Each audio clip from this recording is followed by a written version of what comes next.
நாம் எதிர்பாராத முடிவு என்பதை விட எதிர்பார்த்த முடிவுதான் என்றாலும் இவ்வளவு பெரிய தலைகீழ் மாற்றம் உருவாகும் என்று நாம் எதிர்பார்க்கவில்லை.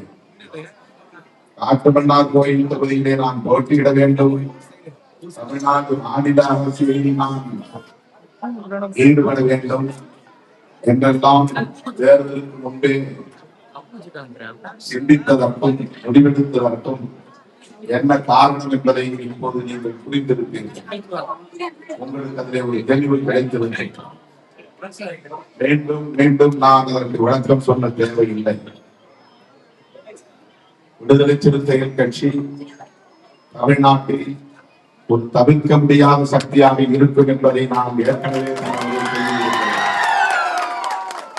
தேர்தலுக்கு முன்பு சொன்னேன்.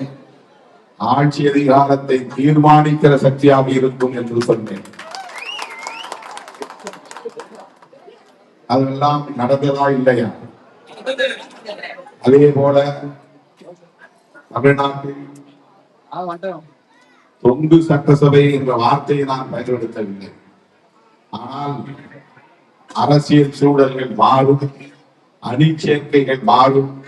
ஆகவே அந்த சூழலில் நாம் சட்டமன்றத்தில் இருக்க வேண்டிய தேவை இருப்பதாக உணர்ந்தேன். அதனால்தான் நான் திருமண வேட்பாளராக என்னை அறிவித்தேன் என்ற விளக்கத்தை சொன்னேன். நான் சொன்னது போல அரசியல் சூழல்கள் மாறி இருக்கிறதா இல்லையா? அணி சேர்க்கைகள் மாறி இருக்கிறதா இல்லையா? இதையெல்லாம் நான் தேர்தலுக்கு முன்பு யூகம் செய்தவை. இப்போது நான் சொல்லுகிறேன், விடுதலை சிறுத்தைகளை தவிர்த்து விட்டு தமிழ்நாடு அதை நான் ஆணவத்தோடு சொல்லவில்லை, அகந்தையோடு சொல்லவில்லை, கள அனுபவத்திலிருந்து சொல்லுகிறேன். நாம் இன்றைக்கு தனிப்பெரும் ஒரு சக்தியாக, தவிர்க்க முடியாத ஒரு அரசியல் சக்தியாக, பொதுமக்களின் பேராதரவோடு, அனைத்து தரப்பு மக்களின் நல்லாதரவோடு, ஜனநாயக சக்திகளின் வாழ்த்துக்களோடு வளர்ந்திருப்போம். நம்முடைய வாக்கு சதவிகிதம் எவ்வளவு என்பதை தனித்து போட்டியிட்டு நாம் உறுதிப்படுத்தவில்லை. ஆனால் நாம் தவிர்க்க முடியாத சக்தி. தமிழ்நாட்டு அரசியலின் பலமுறை நான் மேடைகளில் சொல்லி இருக்கிறேன். பாட்டாளி மக்கள் கட்சி தமக்கு எவ்வளவு வாக்கு வங்கி இருக்கிறது என்பதை உறுதிப்படுத்திய பிறகுதான் கூட்டணியில் சேரவில்லை. மதிமுக உருவாகி தமக்கு எவ்வளவு சதவீதம் இருக்கிறது என்பதை உறுதிப்படுத்திய பிறகுதான் அதிமுக கூட்டணியிலே சேரவில்லை.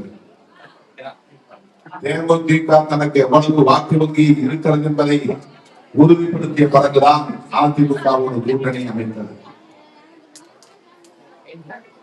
நாம் தமிழர் கட்சி கூட இதுவரையில் எந்த கூட்டணிக்கு போகாவிட்டாலும் தனக்கு எவ்வளவு வாக்கு வங்கி இருக்கிறது என்பதை உறுதிப்படுத்தி இருக்கிறது. ஆனால் தமிழ்நாட்டு அரசியல் தனித்து போட்டியிடாமல் எவ்வளவு வாக்கு வங்கி, நமக்கு எத்தனை சதவீதம் இருக்கிறது என்பதை உறுதிப்படுத்தாமல் தொடர்ந்து கூட்டணியிலே இடம்பெறக்கூடிய வலிமை பெற்ற ஒரு இயக்கம் உண்டு என்றால் அது விடுதலை சிறுத்தைகள் கட்சி மட்டும்தான். இந்த கோணத்தில் யாரும் பேசுவதில்லை.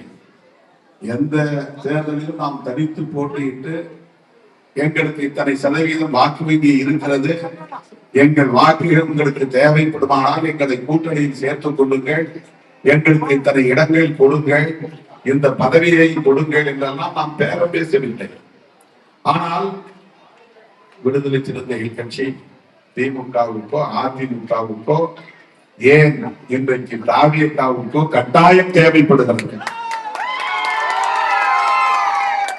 இதை எப்படி நாம் சாத்தியமாக்கி இருக்கிறோம், எப்படி இதை நாம் சாதித்திருக்கிறோம், இதுதான் இன்றைக்கு பலருக்கு கண்ணை உறுத்துகிறது.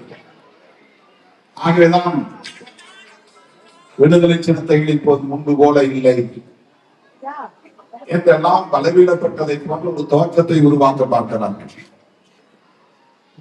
11.5% வாக்கு வங்கி வைத்திருந்த பாஜக 2.5% குறைந்து விட்டது. 9% பறி கொடுத்திருக்கிறது. 8% இருந்த நாம் தமிழர் கட்சி 4% குறைந்து விட்டது. 66 இடங்களில் வெற்றி பெற்ற அதிமுக 47 இடங்களுக்கு போய்விட்டது. ஆளும் கட்சியாக இருந்த திமுக 59 இடங்கள் என்ற அளவிலே சுருங்கி போய்விட்டது. இதையெல்லாம் விமர்சிக்காதவர்கள் விடுதலை சிறுத்தைகள் போட்டியிட்ட 8 இடங்களில் 2 இடங்கள் வெற்றி பெற்றும் கூட ஏதோ விசிகா பலவீனமாகிவிட்டது என்று சமூக ஊடகங்களில் நமக்கு எதிரான அவதூறுகளை கட்டமைக்கிறார்கள். ஏனென்றால் திருமாவளவனை விடுதலை சிறுத்தைகளை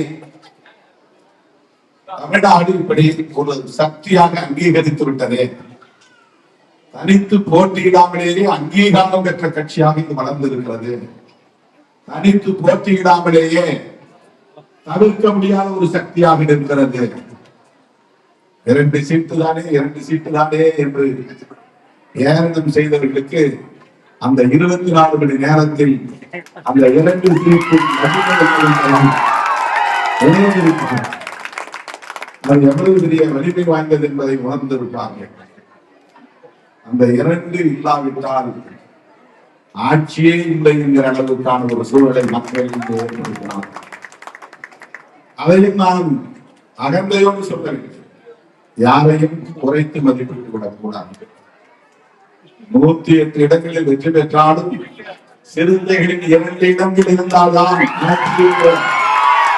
ஒரு நிலை தமிழக அரசியலில் வந்தது என்றால் அந்த வாய்ப்பை தமிழ்நாட்டு மக்கள் நமக்கு வழங்கியிருக்கிறார்கள்.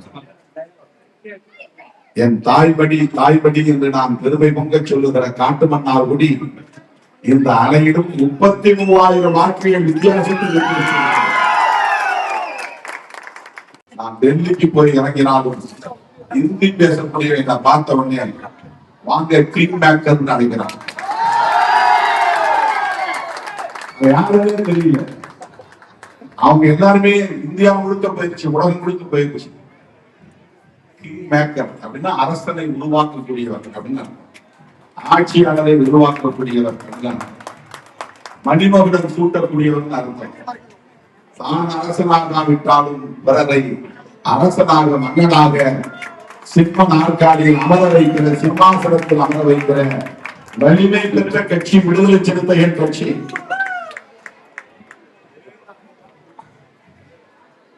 நான் அடிக்கடி சொல்லுவேன், என்னை ஓரங்கட்ட பார்த்தாலும் நாங்கள் இருக்கும் இடமே மையம் என்பதை தீர்மானித்து